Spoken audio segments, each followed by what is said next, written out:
जय हिंद। तो कल हमने बात की थी हिंदी भाषा को लेकर के।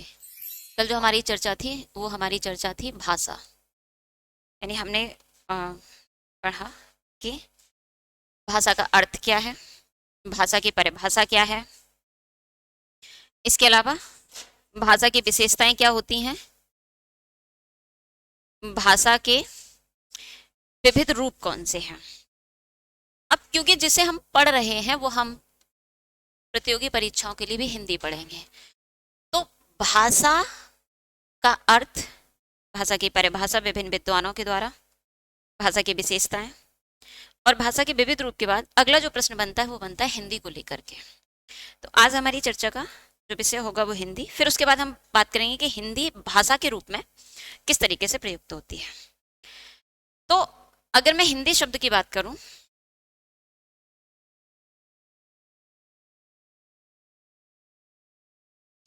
तो सबसे पहले बात करते हैं कि जो हिंदी शब्द है उसकी व्युत्पत्ति कैसे हुई।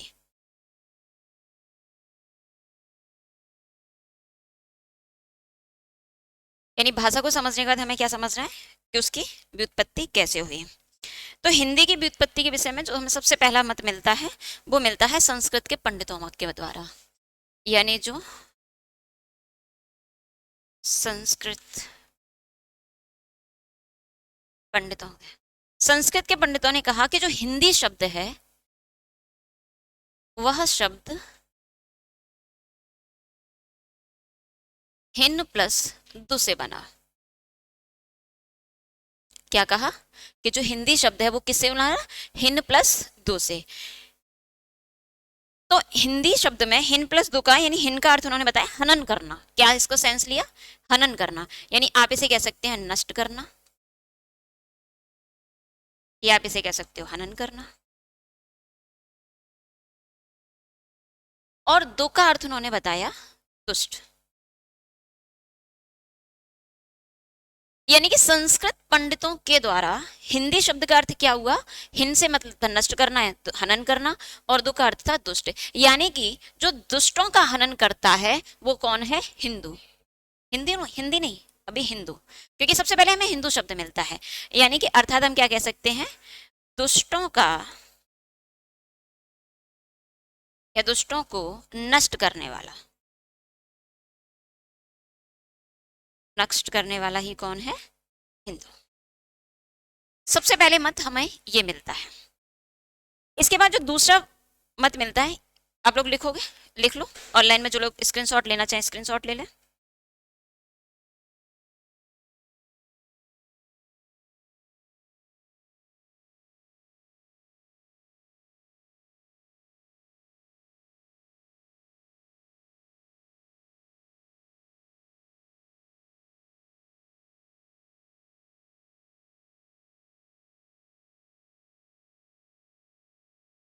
जो परंपरावादी संस्कृत के पंडित उन्होंने क्या कहा, जो हिंदू शब्द है वो किससे बना, हिन प्लस दु, और हिन का अर्थ था नष्ट करना और दु का अर्थ क्या था, दुष्ट, यानी कि जो दुष्टों को नष्ट करे, दुष्टों का हनन करे, वही कौन है, हिंदू है।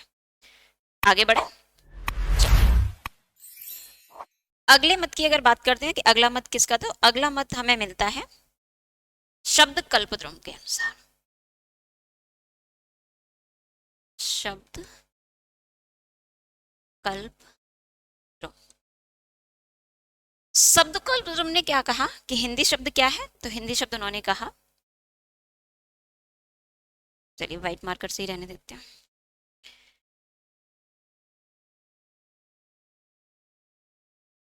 हीन, धन दुष और धन, उन्होंने कौन सा संप्रत्यय दिया, हीन प्लस दुष प्लस डो, अर्थात हीनों को जो दूषित करता है, दुष का अर्थ क्या है, दूषित करने वाला, यानी इसका अर्थात क्या होगा, अर्थात जो हीन को दूषित करे वही कौन है, हिंदू है। इतनी सी बात समझ में आ रही है, हाँ या ना। यानी कि शब्द कल्पद्रुम ये कहते, के अनुसार ये बात पाई कि जो हिंदू शब्द है वो हीन प्लस डू से मिलकर के बना, जहां हीन जिसका अर्थ है हीनों को दूषित करने वाला। हमने अभी दो मत पढ़े, एक हमने पढ़ा परंपरावादी संस्कृत पंडितों के अनुसार और दूसरा मत पढ़ा शब्द कल्पना के अनुसार। ये दोनों ही मत कल्पना प्रसूत हैं। आप चाहे तो नोट पॉइंट में लिख सकते हैं कैसे हैं, कल्पना आधारित या कल्पना प्रसूत। यानी इन दोनों ही मतों का हमें कहीं लिखित साक्ष्य नहीं मिलता। ऐसा माना जाता है कि ये दोनों ही मत कल्पनाओं पर आधारित हैं।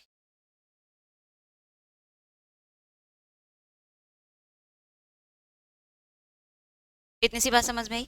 यानी परंपरावादी पंडितों ने जो कहा या शब्द कल्पना के अनुसार हमने जिसको पढ़ा वो दोनों ही कैसे हैं, परंपरावादी हैं। तो अब बात करते हैं कि अगर ये कल्पनावादी हैं तो हिंदू शब्द हमें लिखित साक्ष्यों में सबसे पहले कहाँ मिलता है। तो लिखित साक्ष्यों में सबसे पहले हमें एक पुस्तक में मिलता है निषाद चूर्ण, और इसका प्रमाण हमें किसने दिया, तो इसका प्रमाण हमें एक प्रसिद्ध भाषा विज्ञानी है भोलानाथ तिवारी। भोलानाथ तिवारी के अनुसार हिंदू शब्द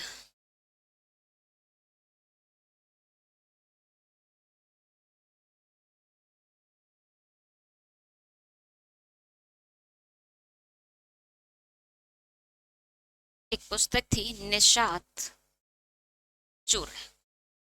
कौन सी पुस्तक में मिलता है,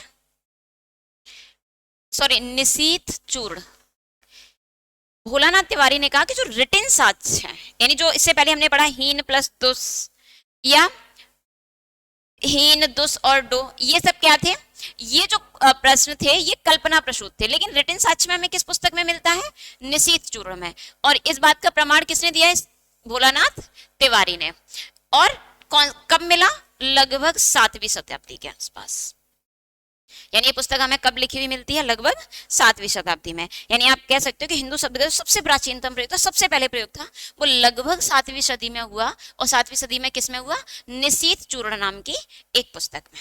इतनी सी बात समझ में आ रही है। इंपॉर्टेंट पॉइंट है, एग्जामिनर पूछ सकता है कि हिंदू शब्द आपको सबसे पहले कहाँ मिलता है, तो कहाँ मिलता है भाई, निशीथ चूर्ण पुस्तक में। कब मिलता है, तो लगभग 7वीं शताब्दी के आसपास। नोट कर लीजिए आप लोग। क्वेश्चन एग्जामिनर देखो, अभी मैं जो पढ़ रही हूँ क्योंकि आप थोड़ा सा लेट हो, कल हमने भाषा को समझा था कि भाषा का अर्थ क्या है, परिभाषा क्या है। आज अब हम हिंदी भाषा पढ़ेंगे तो अब हमें हिंदी को भी समझना पड़ेगा। हिंदी शब्द अचानक से नहीं आना, हिंदी शब्द से पहले हिंदू आया। अभी हम ये भी पढ़ेंगे कि हिंदी कैसे बना, लेकिन हिंदू भी तो एक शब्द कहते हैं ना, हिंदी, हिंदू, हिंदुस्तान। तो हिंदू शब्द में हमें 3 मत मिलते हैं। मत तो कहीं है, हमने अभी 3 मत पढ़े। सबसे पहले हमने पढ़ा परंपरावादी पंडितों ने, जो संस्कृत के पंडित थे, उन्होंने कहा, तो उन्होंने कहा हिन प्लस दो। हिन का मतलब है हनन करना या नष्ट करना, दो का मतलब है दुष्टों का, यानी कि जो दुष्टों का हनन करे वही कौन है, हिंदू। शब्द कल्पना के अनुसार हिंदू शब्द का अर्थ क्या है, हीन प्लस दुष् प्लस डू, अर्थात जो हीन को दूषित करे, जो बुरी चीजें उनको दूषित कर दे, यानी कि बेकार, नष्ट कर दे, खराब कर दे, वही कौन है, हिंदू। लेकिन लिखित साक्ष्यों की बात करें, ये दोनों ही मत कल्पनाओं पर आधारित थे, कल्पना प्रसूत थे। लेकिन अगर लिखित साक्ष्यों की बात करें कि रिटिन फॉर्मेट में लिखित, क्योंकि कल हमने भाषा की विशेषता पढ़ी, उसमें हमने पढ़ा कि सबसे प्रमाणित कौन सी है, लिखित भाषा। तो भाई लिखित फॉर्मेट में हमें हिंदू शब्द सबसे पहले कहाँ मिलता है, तो लिखित फॉर्मेट में हमें हिंदू शब्द 7वीं शताब्दी के आसपास मिलता है। और 7वीं शताब्दी में कौन सी पुस्तक में मिलता है, निशीथ चूर्ण पुस्तक में। और इस बात का प्रमाण हमें किसने दिया, तो प्रसिद्ध भाषा विज्ञानी भोलानाथ तिवारी ने। हो सकता है एग्जामिनर आपसे पूछे कि भोलानाथ तिवारी के अनुसार हमें हिंदू शब्द सबसे पहले किस पुस्तक में मिलता है, तो किसमें मिलता है, नहीं, या कब मिलता है, तो कब मिलता है, 7वीं शताब्दी के आसपास। इतनी सी बात समझ में आ गई, नोट कर लिया आप लोगों ने। अब हम ये समझते हैं कि भाई अभी तक तो हमने उस बात पे बात की जहां हिंदू है। एग्जाम में क्वेश्चन आता है तो भोलानाथ तिवारी के अनुसार ही आएगा, संस्कृत पंडितों के अनुसार या शब्द कल्पना के अनुसार अक्सर नहीं आता, पर ये इसलिए कि जैसे मान लीजिए आपने कहीं पढ़ा तो आपने कहा ये तो इस तरह से डिफाइन है, इसलिए समझा है। अब बात करते हैं कि हमने हिंदू शब्द या हिंदी शब्द आया कैसे। तो सबसे मेन पॉइंट लिखिए कि जो हमारा हिंदी शब्द है, ये वनडे टेस्ट में भी पूछा जाता है, अक्सर पूछा जाता है, जो हिंदी शब्द है, मैं पर्टिकुलर शब्द की बात कर रही हूँ, तो जो ये शब्द है वो हमारा फारसी भाषा का शब्द है। किस भाषा का शब्द है, फारसी भाषा का शब्द। आपसे एग्जामिनर मान लीजिए पूछ ले कि हिंदू शब्द किस भाषा का शब्द है, तो वो किस भाषा का शब्द है, फारसी भाषा का। 69,000 की जो वैकेंसी थी उसमें भी पूछा गया, इससे पहले भी कई एग्जाम में पूछा गया। हिंदी भाषा हमारी है, लेकिन जो पर्टिकुलरली हिंदी शब्द है तो वो हिंदी शब्द किसका है? फारसी भाषा का। इतनी सी बात समझ में आई। अब बात करते हैं कि हिंदी या हिंदू शब्द या हिंदुस्तान शब्द कैसे बना। तो आपने सुना ही होगा जब आप इतिहास पढ़ते हो कि हमारे देश में आर्य आए, ईरानी आए, अंग्रेज आए, डच आए, पुर्तगाली आए, इस तरह से हमने बहुत सारी चीजें। तो हमारे देश में कौन आए? ईरानी आए। ईरानियों के साथ एक छोटी सी समस्या थी, उच्चारण की समस्या थी हमारे अनुसार। यानी ईरानी क्या करते थे, सा को तो भाई वो बोलते थे हा, और ध को बोलते थे द। ये दो चीज होती थी, हाँ या ना? सा को क्या बोल रहे थे? हा, और ध को क्या बोल रहे थे? द। अब जो ईरानी आए वो लगभग सिंधु नदी के आसपास आए, तो भाई हमारे लिए जो सिंधु नदी थी, बताओ भाई उनके लिए क्या हो गई? हिंदू हो गई भाई। वो तो हा, सा को हा बोल रहे थे। यानी जैसे उन्होंने हिंद को सिंध कहा, हिंदू को सिंधु कहा, और तो उनके लिए जैसे सप्ताह शब्द होता है, तो अगर सप्ताह को ईरानी उच्चारित करेंगे तो क्या कहेंगे? हफ्ता। भाई वो सा को तो हा ही बोल रहे हैं। तो ये समस्या थी। अब हुआ क्या कि उन्होंने क्या किया, सिंधु शब्द, अच्छा सिंधु किसे कहते थे उस समय पर? जो आपके वर्तमान समय में पंजाब और हरियाणा का क्षेत्र है। पंजाब हरियाणा आप समझते हैं। जो 7 नदियों, अगर हम ऋग्वेद की बात करें, ऋग्वेद में भाई सिंधु या सप्त सिंधु किस जगह को कहा गया? तो उस स्थान को कहा गया जहां पर वर्तमान में पंजाब और हरियाणा है। 7 नदियों के समूह को, जहां 7 नदियां हैं, 7 नदियों का आव है, उसे उन्होंने क्या कहा? सप्त सिंधु या सिंधु कहा। अब इसके आगे क्या हुआ? धीरे धीरे समय के साथ साथ जो सिंधु शब्द जो एक पर्टिकुलर एरिया के लिए था, कि भाई जो पंजाब और हरियाणा वाला क्षेत्र था वर्तमान समय का, वही हमारा क्या था? सिंधु। लेकिन एक समय के बाद में जो सिंधु शब्द था, या जो ईरानियों ने जिसको क्या कहा? हिंदू शब्द कहा या हिंद कहा, उन्होंने कहा ये सिंध प्रदेश है। जैसे हम उसे क्या कहते थे? सप्त सैंधव्य प्रदेश, या उसको क्या कहते थे? सिंध प्रदेश। अब उनके लिए सिंध प्रदेश क्या हो गया? हिंद प्रदेश। कालांतर में आर्थिक परिदृश्य में आते हुए हिंद जो शब्द था वो पूरे के पूरे भारत के लिए रूढ़ हो गया। इतनी सी बात समझ में आ रही है? ऋग्वेद में जो सिंध शब्द मिलता है वो सिर्फ किसके लिए मिलता है? वो हमें मिलता था केवल उस क्षेत्र विशेष के लिए जो पंजाब और हरियाणा का था। लेकिन धीरे धीरे फिर हिंद जो शब्द था वो किसके लिए रूढ़ हो गया? पूरे भारत के लिए। अब क्योंकि वो कहाँ आए थे? वो लोग आए थे सिंधु क्षेत्र में। ईरानियों ने सिंधु क्षेत्र को क्या उच्चारित किया? हिंदू।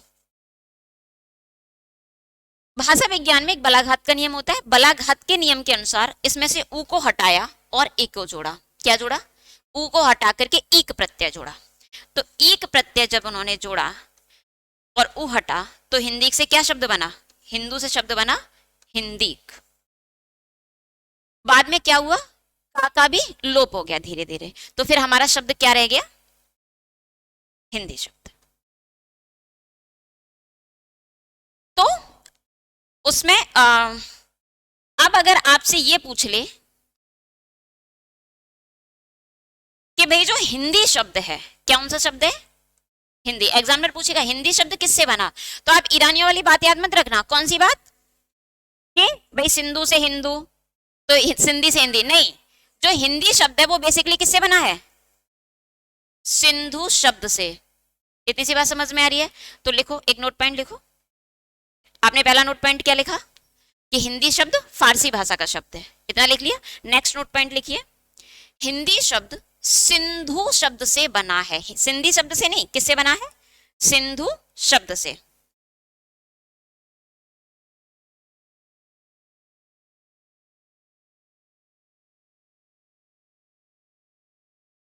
लिख लिया आप लोगों ने? हिंदू शब्द की उत्पत्ति है, हिंदू शब्द किससे बना है? सिंधु शब्द से। इसको आप चाहें तो इस तरीके से भी लिख सकते हैं समझने की दृष्टि से। सबसे पहले आप लिखिए सिंधु। सिंधु से परिवर्तन किस में हुआ? हिंदू में हुआ। हाँ या ना भाई? उन्होंने उच्चारण के आधार पर तो वही कहा। अब जैसे उन्होंने उच्चारण के आधार पर सिंधु कहा, तो फिर बाद में सिंधु क्षेत्र किसके लिए? रूढ़ हुआ हिंद शब्द के लिए, और हिंद शब्द से फिर हमारा क्या बना, हिंद शब्द में जैसे ही हमने ईक प्रत्यय जोड़ा क्या बन गया, हिंदीक बना, और बाद में का विलोप हुआ और हिंदीक बन गया। तो आप लोग नोट कर लीजिए।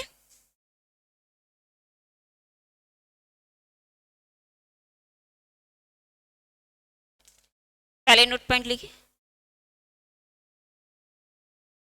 सिंधु शब्द था, सिंधु क्योंकि ईरानियों ने सा को क्या बोला हा, और धा को क्या बोला दा, तो उन्होंने सिंधु को क्या उच्चरित किया, हिंदू। समय के साथ साथ यानी कालांतर में सिंधु शब्द किसके लिए पर्यायवाची हो गया, पूरे भारत के लिए यानी हिंद के लिए। हिंद में जैसे ही हमने क्या किया, ईक प्रत्यय जोड़ा, तो हमारे लिए शब्द क्या बनकर आया, हिंदीक, और समय के साथ साथ का क्या हो गया, लोप हो गया, तो वो क्या बन गया, हिंदी शब्द। तो अगर एग्जामिनर आपसे पूछ ले, क्या पूछ ले, किस हिंदी शब्द किससे बना है, तो हिंदी शब्द किससे बना है, सिंधु शब्द से। जब वो ऑप्शन देगा ना कि हिंदी शब्द किससे बना है, तो ऑप्शन में देगा सिंधु, सिंधी और सिंध, तो जोश जोश में सिंधी मत लगा देना, यानी वो शब्द क्या है, पर्टिकुलरली सिंधु शब्द। इतनी सी बात समझ में आ गई, हाँ या ना। अब मुझे बताओ यहां तक कोई भी डाउट है? अगर एग्जामिनर आपसे पूछ ले कि आपको हिंदू शब्द सबसे पहले रिटन फॉर्मेट में कहा मिलता है, तो भोला नाथ तिवारी के अनुसार किसमें मिलता है, निशीथ चूर्ण नाम की पुस्तक में, और वो उस पुस्तक का हमें रिटन साक्ष्य कब मिलता है, लगभग 7वीं शताब्दी के आसपास। फिर वो आपसे पूछे कि भाई हिंदी शब्द किस भाषा का शब्द है, तो फारसी भाषा का शब्द है। हिंदी शब्द की उत्पत्ति किस शब्द से हुई है, तो किससे हुई है, सिंधु शब्द से। किसी भी परिस्थिति में ऐसा मत सोच लेना कि वो सा को हा कहते थे या हा को दा कहते थे, तो सिंधु से हिंदू कहा, सिंध से हिंद कहा, तो हिंदी शब्द हिंदी से, सिंधी से आया होगा। हिंदी शब्द किसी भी स्थिति में सिंधी से नहीं है, बल्कि किससे है, सिंधु से। और इस बात को मैं बार बार इसलिए रिपीट कर रही हूँ क्योंकि बच्चा सबसे ज्यादा कंफ्यूज यही होता है, उसको लगता है सीधे सीधे उच्चारण हो रहा है, तो वो फ्लो में ये बात कह देता है। अब इतनी सी बात समझ में आई, अब आगे बढ़े। चलिए, अब हमने यहां तक बात करी इस बात पर कि हिंदू शब्द कहां मिला और हिंदी शब्द की उत्पत्ति कैसे हुई और हिंदी शब्द किस भाषा का है। अब फिर सबसे बड़ी बात आती है कि भाई अब हमने ये तो कह लिया कि हिंदी शब्द बन कैसे गया, अब हिंदी जो शब्द था वो भाषा के रूप में सबसे पहले कहां पर प्रयुक्त हुआ। तो जो हिंदी शब्द था, पर्टिकुलरली क्या, किस बात की बात कर रहे हैं हम, हिंदी शब्द की। तो जो हिंदी शब्द था सबसे पहले विष्णु शर्मा नाम के, पंडित विष्णु शर्मा एक लेखक हुए। इनकी पुस्तक का नाम क्या था, पंचतंत्र।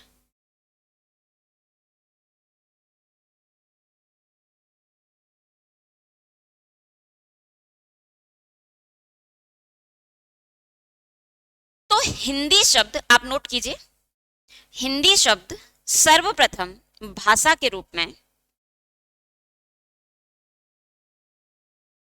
या भाषा के संदर्भ में, रूप में मत लिखिए, ऐसे लिखिए संदर्भ में, हिंदी शब्द सर्वप्रथम भाषा के संदर्भ में, भाषा के संदर्भ में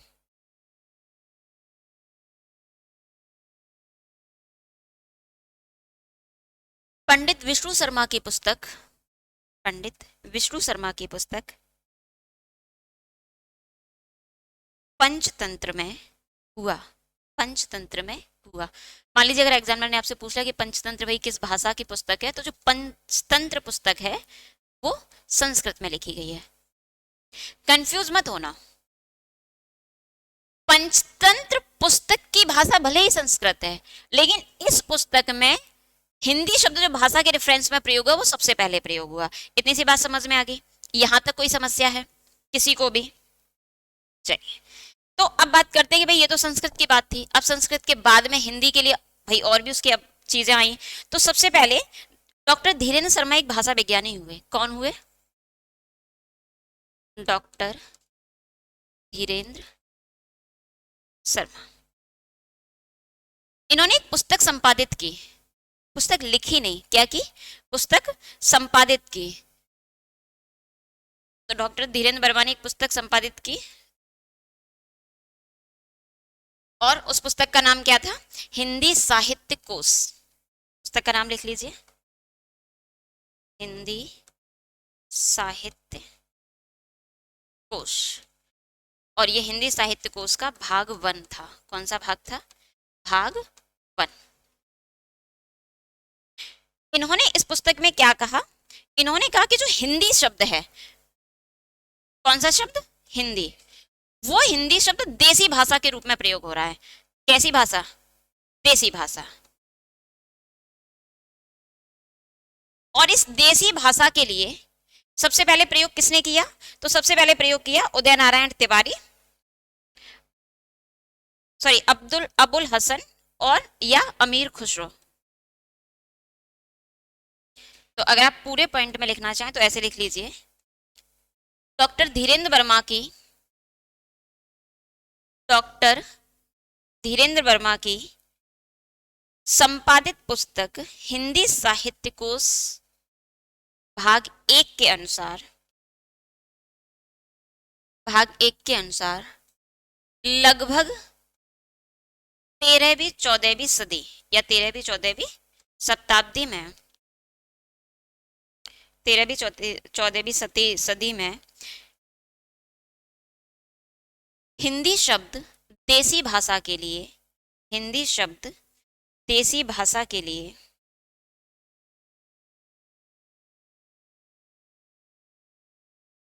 अमीर खुसरो के द्वारा प्रयुक्त किया गया,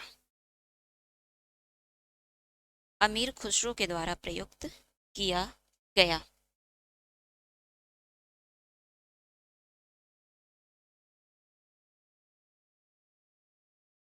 लिख लिया। अब इसके बाद क्या हुआ कि भाई पहले अमीर खुसरो ने कहा, भी अलग अलग रेफरेंस दिए, उन्होंने कहा कि जो हिंदी शब्द है, दो शब्द दिए हिंदी और हिंदवी, तो उन्होंने कहा हिंदी तो वो शब्द है जो हिंदू बोल रहे हैं और हिंदवी वो शब्द है जो मुसलमान बोल रहे हैं। लेकिन धीरे धीरे समय के अनुसार हिंदी जो शब्द था वो बेसिकली हिंदुस्तान की भाषा के लिए प्रयुक्त होने लगा। इतनी सी बात समझ में आ रही। अब भारत में बोली जाने वाली बोली क्या हो गई, हिंदी हो गई। अब अगर वर्तमान परिप्रेक्ष्य की बात करें तो वर्तमान परिप्रेक्ष्य में क्या है, तो वर्तमान परिप्रेक्ष्य में तो हम जानते हैं हिंदी हमारी अपनी वाणी है, आया ना। और मुसलमानों के लिए शब्द क्या प्रयोग होकर आया, उर्दू प्रयोग होकर आया। यानी नवीन अर्थों में अगर आपसे पूछ ले तो आप एक पॉइंट लिख लीजिए, नवीन अर्थों में हिंदी का लिखित प्रयोग, नवीन अर्थों में हिंदी का लिखित प्रयोग सबसे पहले कैप्टन टेलर, कैप्टन टेलर ने 1812 ईस्वी, 1812 ईस्वी में फोर्ट विलियम कॉलेज के, 1812 ईस्वी में fort William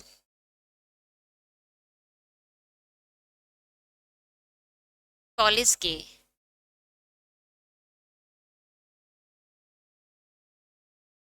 fort William college के वार्षिक विवरण में किया, वार्षिक विवरण में किया।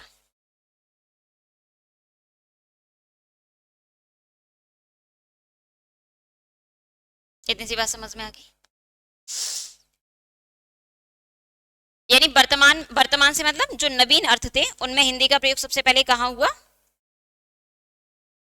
कैप्टन टेलर ने किया था 1812 ईस्वी में, और वार्षिक जो विवरण आया था किसका, फोर्ट विलियम कॉलेज का, उसमें किया। इतनी सी बात समझ में आई। अब हम बात करते हैं इसके आगे। अभी तक हमने भाषा समझा कल वाली क्लास में और आज समझा हिंदी। अब जो हिंदी भाषा है उसके रूप कौन कौन से हैं, यानी हम कह लेते हैं हिंदी के भाषा के रूप में विविध रूप या विविध अर्थ।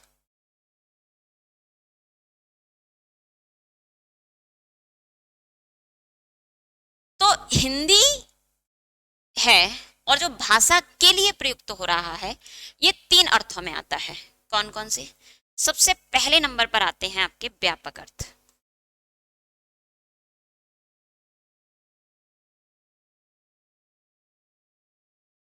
तीन अर्थों में से सबसे पहला क्या है, व्यापक अर्थ। दूसरा आता है आपका सामान्य अर्थ,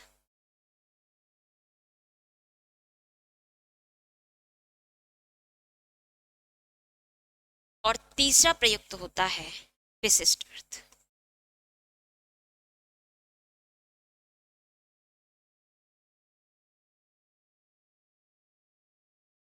यानी वर्तमान समय में जो हिंदी भाषा है वो कितने अर्थों में प्रयुक्त होता है? 3 अर्थों में। कौन कौन से? व्यापक अर्थ, सामान्य अर्थ और विशिष्ट अर्थ। अब व्यापक अर्थ की बात करें तो 2 भाषा विज्ञानी बहुत प्रसिद्ध हुए। एक तो हुए डॉक्टर श्याम सुंदर दास, जिनकी कल हमने डेफिनेशन भी देखी थी, श्याम सुंदर दास। और दूसरे हुए डॉक्टर धीरेन्द्र वर्मा।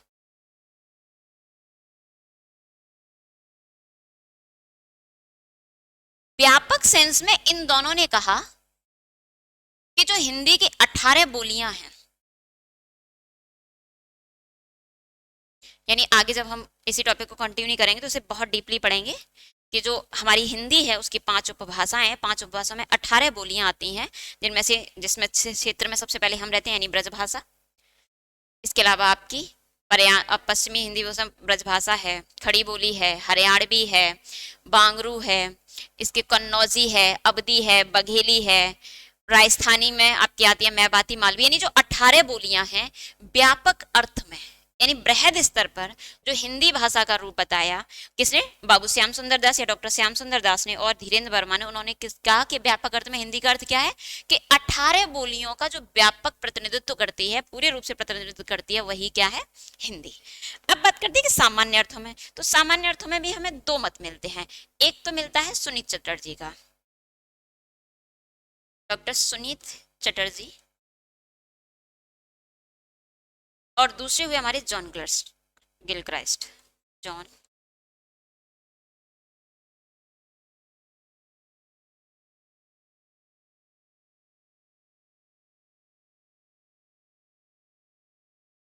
सुनीत चटर्जी, जॉन ग्रेयर्स।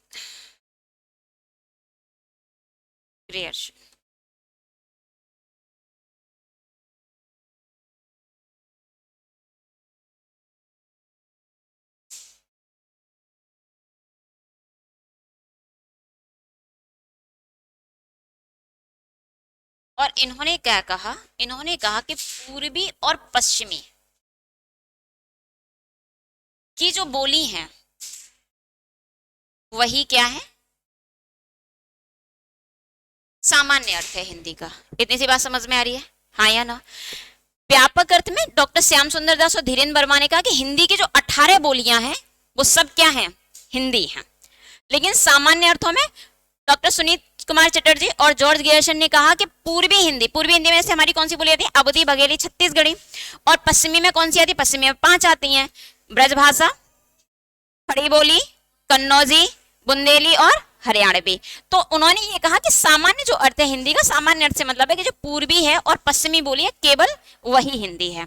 अब तीसरा अर्थ क्या है? विशिष्ट हिंदी। तो भाई विशिष्ट हिंदी का मतलब ये है कि जो वर्तमान समय में सरकार जिस काम में कार्य कर रही है तो उसका अर्थ हो गया, वो किसका पर्यायवाची हो गया? खड़ी बोली का। यानी कि इसे आप कह सकते हो कि वर्तमान समय में जैसे हम कहते हैं ना हिंदी, यानी इसका क्या है? समसामयिकी अर्थ।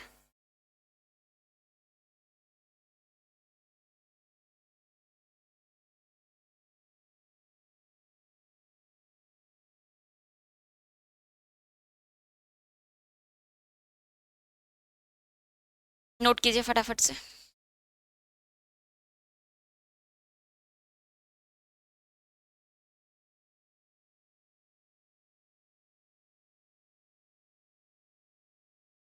लिख लिया? एक बार रिपीट कर दूं, दोबारा समझा दूं। हिंदी का यानी हिंदी का जो भाषा के रूप में विविध अर्थ है वो कौन कौन से? सबसे पहले व्यापक अर्थ, दूसरा सामान्य अर्थ और तीसरा विशिष्ट अर्थ। व्यापक अर्थ का मतलब है कि हिंदी की जो 18 बोलियां हैं उनके बारे में हम बात कर रहे हैं। सामान्य अर्थों में हिंदी किसे समझा जाता है? जैसे आप आम बोलचाल की भाषा में समझे तो देखो, जो पूर्वी और पश्चिमी क्षेत्र हैं उसे तो हम हिंदी कहते हैं। जैसे राजस्थान में जा रहा है, राजस्थान के क्षेत्र में बोल रहा है, उनकी वाणी थोड़ी अलग है, या पहाड़ी हिंदी में आप चले जाइए वो अलग आते हैं। तो उन्होंने कहा कि सामान्य अर्थ में जो हिंदी का रूप है या हिंदी का जो अर्थ है वो है पूर्वी और पश्चिमी क्षेत्रों में बोली जाने वाली। इतनी सी बात समझ में आई नहीं? उसकी जो बोलियां हैं। लेकिन विशिष्ट अर्थ की बात करें तो विशिष्ट अर्थ का मतलब है कि वर्तमान समय में या समसामयिकी समय में जिसको हम हिंदी समझते हैं। जैसे आपने जैसे ही कहा कि मैं हिंदी पढ़ता हूं या मैं हिंदी की क्लास ले रहा हूं, तो आप कौन सी भाषा पढ़ रहे हैं, कौन सी बोली पढ़ रहे हैं? खड़ी बोली। जैसे इसका एक नाम क्या है? कौरवी। अब खड़ी बोली क्या होती है? जैसे हम ब्रजभाषी हैं तो हम क्या कहते हैं? हम ओकार बोलाएं, हम कहते हैं मैं जाय रहा हूं, ऐसे बोलते हैं, मैं खाए रहा हूं। या ओ का टोन ब्रजभाषा में ज्यादा होता है, और अगर आप उधर चले जाएं भोजपुरी की तरफ, तो वहां ई का टोन होता है, लई का, वो आई की ना आई, इस तरह का टोन होता है। तो वर्तमान में हिंदी का प्रयोग जो हम कर रहे हैं, ना तो हम भोजपुरी से कर रहे हैं, ना ब्रजभाषा से कर रहे हैं, ना मैथिली से कर रहे हैं, किसी भी वैसे ही हम हिंदी कहते हैं। हम व्याकरणिक हिंदी की बात करते हैं, और व्याकरणिक हिंदी जो है वो है हमारी खड़ी बोली। जैसे मैं जा रहा हूं, हम यही पढ़ते हैं पुस्तकों में। तो जो विशिष्ट अर्थ है हिंदी का वो क्या है? खड़ी बोली।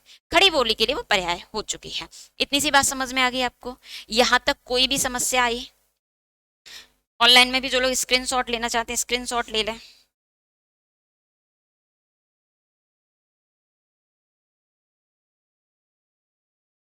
चलिए आगे अब हम बात करते हैं। अब हमने कि जो हिंदी है, ये तो हमने समझ लिया हिंदी कहाँ से आई, लेकिन हिंदी से पहले भी तो एक भाषा रही थी हमारे यहाँ पर, संस्कृत। यानी जो भारतीय आर्य भाषाएं हैं, आप हेडिंग डाल लीजिए, भारतीय आर्य भाषाएं। या आप इसको सामान्य शब्दों में भी अगर कहना चाहो तो आप ये भी कह सकते हैं कि जो हिंदी का विकास क्रम चला है वो किस तरीके से है। तो जो भारतीय आर्य भाषाएं हैं, इन्हें हम तीन भागों में डिवाइड कर लेते हैं। कितने भागों में डिवाइड कर लेते हैं? तीन भागों में। तो पहले भाग में जो आता है वो आती है हमारी प्राचीन भाषाएं। प्राचीन भारतीय आर्य भाषाएं, मैं शॉर्ट में लिखे देती हूँ, भारतीय आर्य भाषाएं। बाद में आपके आती हैं मध्यकालीन, मध्यकालीन भारतीय आर्य भाषाएं। और उसके बाद में हमारा आता है आधुनिक भारतीय आर्य भाषाएं।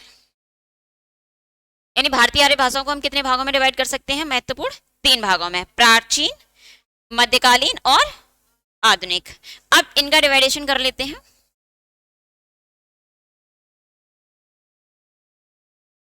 जो प्राचीन आर्य भाषाएं हैं वो दो रूपों में बंटती हैं। कैसे? सबसे पहले आपकी आती है वैदिक संस्कृत, वैदिक संस्कृत। और दूसरा जो भाग है वो है आपका लौकिक संस्कृत।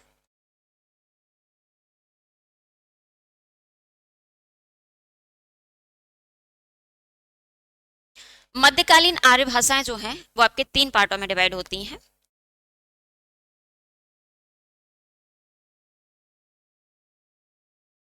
पाली, प्राकृत और अपभ्रंश।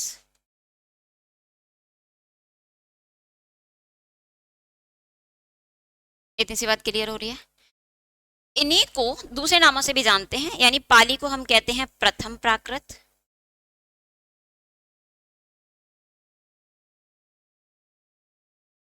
और प्राकृत होती है हमारी द्वितीय प्राकृत,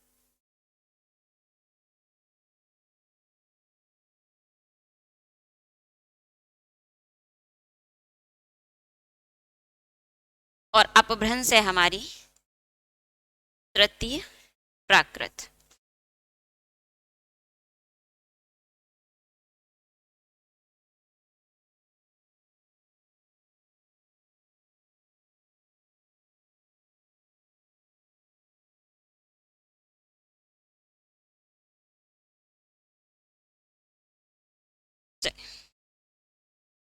जो हमारी वैदिक संस्कृत है वो 2000 ईसा पूर्व से 800 ईसा पूर्व तक उसका समय माना जाता है। यानी वैदिक संस्कृत का समय टाइम ड्यूरेशन कब है? 2000 ईसा पूर्व से 800 ईसा पूर्व तक। और जो हमारी संस्कृत या लौकिक संस्कृत है उसका जो टाइम ड्यूरेशन है वो है 800 ईसा पूर्व से 500 ईसा पूर्व तक।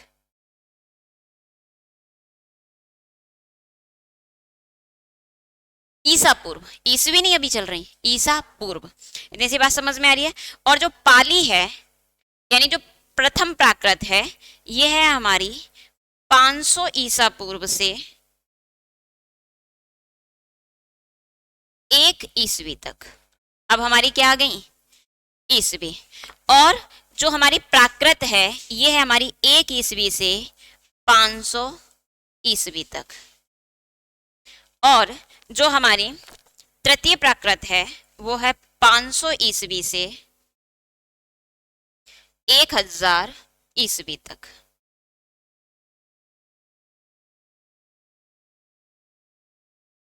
और जो आधुनिक भाषाएं हैं ये हैं हमारी 1000 ईसवी से अब तक। ये आप कह सकते हो इसी को अघतन। फटाफट से आप लोग ये रेडियोग्राम बना लीजिए।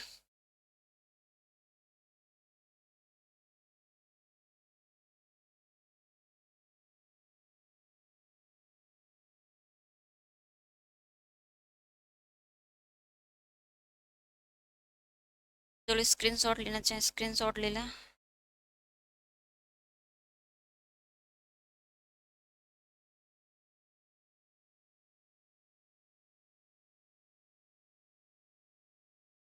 भारतीय आर्य भाषाएं, भारतीय आर्य भाषाओं को कितने भागों में डिवाइड किया? 3 भागों में। प्राचीन भारतीय आर्य भाषाएं, मध्यकालीन भारतीय आर्य भाषाएं और आधुनिक आर्य भाषाएं। और प्राचीन भाषाएं जो थी वो कितने भागों में डिवाइडेड हुई आपकी? 2 भागों में। प्राचीन 2 में, 3 में नहीं। वैदिक संस्कृत और लौकिक संस्कृत। मध्यकालीन भारतीय आर्य भाषा कितने भागों में डिवाइडेड हुई? 3 भाषाओं में, पाली, प्राकृत और अपभ्रंश। और आधुनिक आर्य भाषाओं को वर्गीकरण नहीं किया। इतनी सी बात समझ में आ गई, हाँ या ना? टाइम ड्यूरेशन की बात करें तो जो वैदिक संस्कृत थी वो 2000 ईसा पूर्व से, यानी 2000 ईसा पूर्व से हमें वैदिक संस्कृत के साथ मिलते हैं। और 2000 ईसा पूर्व से कहां तक है? 800 ईसा पूर्व तक। लौकिक संस्कृत या जिसे आप संस्कृत कहते हो वो आपकी कहाँ है? 800 ईसा पूर्व से 500 ईसा पूर्व तक। पाली या जिसे प्रथम प्राकृत कहा जाता है वो कब से कब तक है? 500 ईसा पूर्व से 1 ईसवी तक। और जो आपकी द्वितीय प्राकृत या प्राकृत जिसे कहा जाता है वो हमारी कब से? 1 ईसवी से लेकर के 500 ईसवी तक। और जो तृतीय प्राकृत या अपभ्रंश जिसे कहते हैं वो 500 ईसवी से लेकर के 1000 ईसवी तक। और 1000 ईसवी के बाद जो अब तक यानी वर्तमान समय तक चली आ रही है उसे क्या कहते हैं? आधुनिक भारतीय आर्य भाषाएं। इतनी सी बात समझ में आ गई, हाँ या ना? यहां तक कोई कंफ्यूजन किसी को भी? चलिए, तो आज की क्लास में क्या हुआ इसे एक बार रिपीट कर लेते हैं स्टार्टिंग से। कल हमने पढ़ा था भाषा, भाषा का अर्थ, भाषा की परिभाषाएं, भाषा की विशेषताएं और भाषा के विविध रूप। आज भाषा को हम किस सेंस में पढ़ रहे थे? हिंदी के सेंस में। तो सबसे पहले हमने क्या पढ़ा? हिंदी की उत्पत्ति का। हिंदी से भी पहले हमने पढ़ा हिंदू शब्द की उत्पत्ति क्या हुई। तो जो परंपरावादी संस्कृत पंडित थे उन्होंने कहा कि हिंदू शब्द किससे बना? हिन प्लस दू से। हिन का अर्थ क्या था? नष्ट करना। और दू का अर्थ क्या है? दुष्ट। यानी जो दुष्टों को नष्ट करता है वही कौन कहलाता है? हिंदू कहलाता है। इसके आगे एक और मत हमने पढ़ा और वो किसका था? शब्द कल्प द्रुम के अनुसार उन्होंने कहा कि जो हिंदू शब्द है वो हीन, दुस और डु से मिलकर बना, जिसका अर्थ होता है कि जो हीनों को दूषित करे वही कौन होता है? हिंदू होता है। और ये दोनों ही मत कैसे हैं? काल्पनिक है, कल्पना प्रसूत है, कल्पना पर आधारित है। अब बात करते हैं लिखित शब्द में हमें हिंदू शब्द कहाँ मिलता है। तो लिखित में हिंदू शब्द जो हमें सबसे पहले मिलता है निशीथ चूड़ पुस्तक में मिलता है, जो कि पुस्तक लगभग कब की है? 7वीं शताब्दी की। और इसका प्रमाण किसने दिया? भोलानाथ तिवारी ने। इसके बाद जो हमने बात करी वो बात करी कि अब हम बात करते हैं भाषा के सेंस में हिंदी की।